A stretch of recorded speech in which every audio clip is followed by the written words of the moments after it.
నమస్కారం. నేను డాక్టర్ శ్రీనివాస్ చెల్మిల, సంస్కృతి కేరళ ఆయుర్వేద పంచకర్మ నుంచి మాట్లాడుతున్నాను.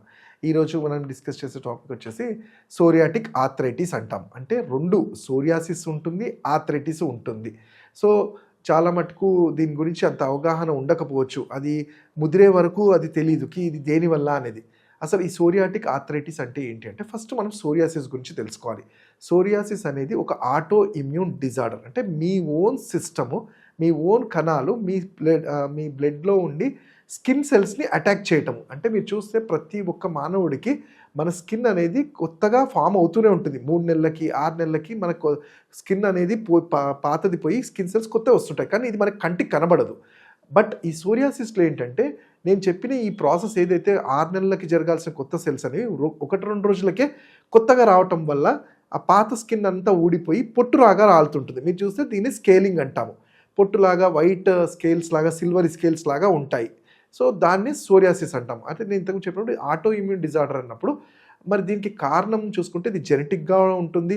కొన్ని సందర్భాల్లో మెయిన్గా ఆయుర్వేదం చెప్పేది ఏంటి అంటే ఇది ఒక సైకోసోమాటిక్ కూడా అంటాం. అంటే మన శరీరము అండ్ మానసికంగా శారీరకంగా ఎప్పుడైతే ఇంబ్యాలెన్స్ అవుతుంది, తీసుకునే ఫుడ్ కూడా మనం ఏంటి మీరు చూసుకుంటే చాలామంది ఒక స్టేజ్లో అంటే మేము చాలా మంచి ఫుడ్ తీసుకుంటామంటాం. బట్ వాళ్ళ హిస్టరీ తీసుకున్నప్పుడు 3 ఇయర్స్ 4 ఇయర్స్ యంగ్ ఏజ్లో ఉన్నప్పుడు సరైన ఫుడ్ తీసుకోకపోవడము, హాస్టళ్ళల్లో ఉండడము, ఆల్కహాల్ ఎక్కువ తీసుకోవడము, ఆ టైంకి ఫుడ్ మెయింటైన్ చేయకపోవడము, ఇవన్నిటి వల్ల లేటర్ స్టేజెస్లో ఈ ఇమ్యూనిటీ వీక్ అయ్యి అప్పుడు అది అటాక్ చేయడం స్టార్ట్ అవుతుంది. అంటే సింపుల్, మీ ఎనిమీ ఎప్పుడు అటాక్ చేస్తాడనేది మనకు తెలీదు. ఇక్కడ ఆ ఎనిమీ మీ శరీరంలోనే ఉన్నాడు కాబట్టి మన ఇమ్యూనిటీని మనం కాపాడుతూ ఉండాలి. దానికి చేయాల్సింది ఏంటి, సరైన టైంలో ఆహారం తీసుకోవాలి, వ్యాయామం సరిగ్గా ఉండాలి, మానసికంగా కూడా రిలాక్స్డ్గా ఉన్నప్పుడే మన మెటబాలిజం అనేది కరెక్ట్ అవుతుంది. దాని ద్వారా రెసిస్టెన్స్ అనేది మెయింటైన్ అవుతుంది. అయితే మరి ఈ సోరియాసిస్ గురించి నేను చెప్పినట్టు ఇది ఆయుర్వేదంలో ఒక పైత్యానికి కఫానికి సంబంధించిన వ్యాధి. అంటే మనము డర్మిస్, ఎపిడర్మిస్, సబ్క్యూటేనియస్ అని ఎలా 3 లేయర్స్ చెప్తామో ఈ 3 లేయర్స్ స్కిన్లో ఉండే 3 లేయర్స్ ఇన్ఫెక్టెడ్, ఫంగస్ వల్ల ఇన్ఫెక్ట్ అయ్యి బయటికి వచ్చేస్తుంటుంది. దాన్ని ఆయుర్వేదంలో 7 లేయర్స్ ఉంటాయి. ఆ 7 లేయర్స్ ప్రకారము ప్రతి లేయర్లో ఆ బ్లడ్లో ఈ ఇన్ఫెక్షన్ అనేది ఫంగస్ అనేది పేర్కొని ఉంటుంది.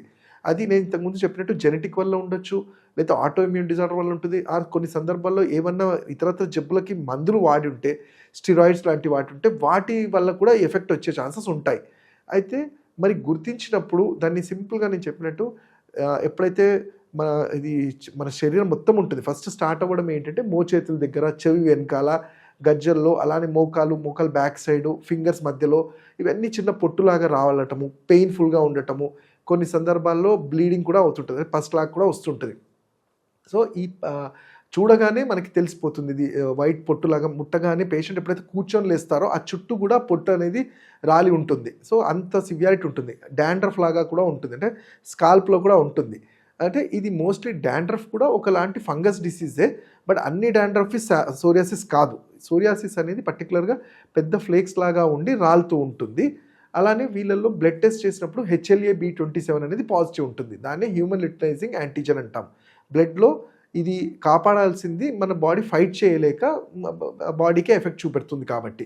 అయితే దీనికి కారణాలు చూసుకుంటే మెయిన్గా ఇంతకుముందు చెప్పినట్టు కాకుండా ఫుడ్లో కూడా ఆహార విహారాలు అసలు ఎవరైతే సరిగ్గా మెయింటైన్ చేయరో వాళ్ళలో ఎక్కువ చూస్తుంటాము. ఆల్కహాల్, స్మోకింగ్, స్ట్రెస్ఫుల్గా ఉన్న వాళ్ళలో నిద్ర లేకపోవడము, ఇది మెయిన్ కారణం. ఇది కూడా యాంగ్జైటీ పెరిగినప్పుడు కూడా సోరియాసిస్ అనేది ఎక్కువగా ఫ్లేరప్ అవుతుంటుంది. ఎస్పెషల్లీ ఈ వింటర్ సీజన్స్లో వాతము, చలి పెరగటం వల్ల వాతం అనేది పెంచినప్పుడు కూడా చూస్తుంటాం. దురదలు లాంటిది రావటము చాలా కామన్గా చూస్తుంటాం.